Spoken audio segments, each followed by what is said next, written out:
I would say that we should all be wary of any extremely angry narratives that focus only on corruption under the current administration. Because as we know, this goes all the way back even to GMA.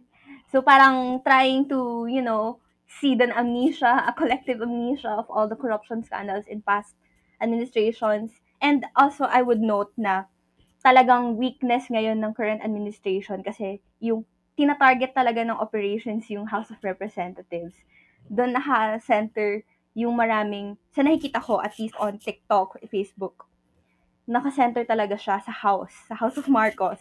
So, that is one weak point talaga. And I could say na nagiging organic na talaga yung narratives against the House kasi meron talagang genuine criticisms of the Philippine Congress.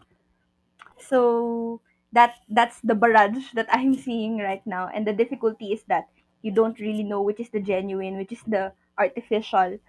But at the end of the day, does it really matter kung yung artificial nagiging feeder ng genuine?